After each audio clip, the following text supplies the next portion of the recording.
To start, I would like to acknowledge all Aboriginal and Torres Strait Islanders, traditional custodians of country, and recognise their continuing connections to land, sea, culture, and community. We pay our respects to the elders past and present. Viewer warning. Aboriginal and Torres Strait Islander peoples should be aware that this video may contain images, voices, and names of deceased persons. Mental health is an essential part of overall well-being, but it is not often focused on. This can be seen in adults over 35 who may have grown up with no mental health talk and may not seek mental health support now. For Indigenous Australians, accessing appropriate mental health care can be more challenging due to cultural differences and historical trauma. Indigenous Australians aged 35 to 44 face high rates of psychological distress, depression, and suicide compared to non-Indigenous Australians. This age group in particular affected by the ongoing impact of colonisation and intergenerational trauma, which complicates mental health needs and care. Understanding how culturally safe and community-led programs can support healing is critical for improving mental health outcomes for Aboriginal and Torres Strait Islander peoples.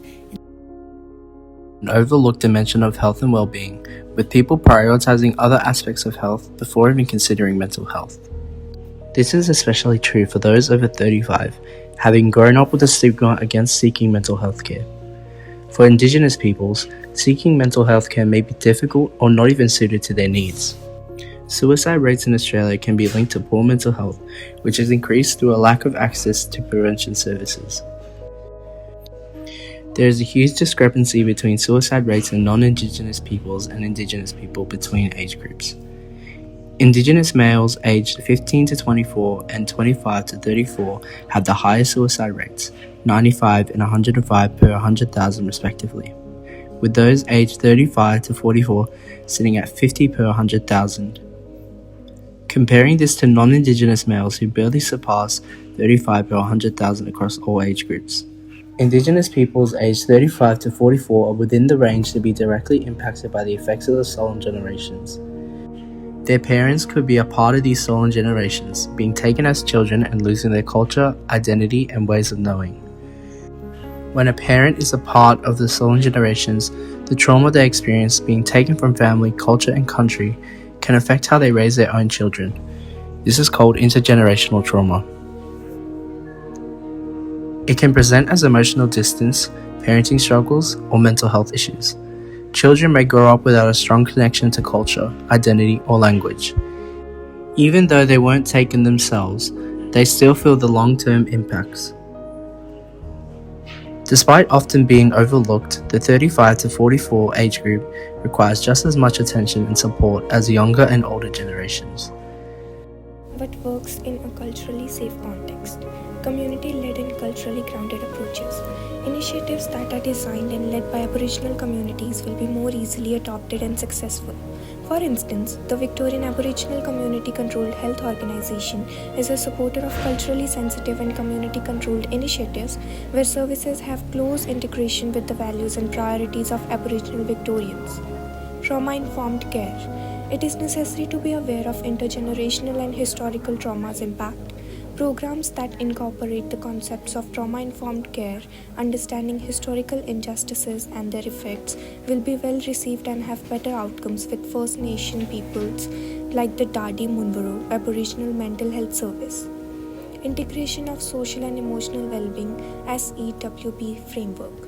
The SEWB model that addresses mental health as intersecting with cultural identity, community, and spirituality underlies effective mental health strategies. This is consistent with an awareness of desired mental health for First Nations individuals as being part of belonging and meaning, but does not work in a culturally safe context. One-size-fits-all clinical models. Mainstream clinical frameworks that are not attuned to cultural contexts are less effective at engaging First Nations individuals. These frameworks may overlook the importance of cultural and community identity, leading to lower engagement and poorer outcomes. Lack of access to services in remote areas. The majority of remote communities possesses significant barriers to accessing mental health services. A report stated that Indigenous Australians residing in remote communities, particularly Central Australia and the top end, experience severe mental health issues but hardly receive access to psychiatric and psychological services. Systematic racism and cultural disconnection. Reports of racist institutions and agencies, such as Child Protection Services, have led to unfortunate outcomes. For example, the case of an Indigenous girl who requests to reconnect with her culture were ignored illustrates that ill effects of separation from cultural and institutional failure. The well-being of Aboriginal adults aged 35 to 44 years is a priority health issue requiring targeted attention due to disproportionately high rate of psychological distress, depression, and suicide in this age group. An existing Aboriginal-led self-determined program conducted by WACHO that addresses mental health concerns in Aboriginal adults aged 35 to 44 is the Ballard Don Don Centre. The Ballard Don Don Centre, led by Victorian Aboriginal Community Controlled Health Organisation WACHO, aims at enhancing the serious issue of poor social and emotional well-being and mental health among Aboriginal and Torres Strait Islander adults in 35 to 44 years age category.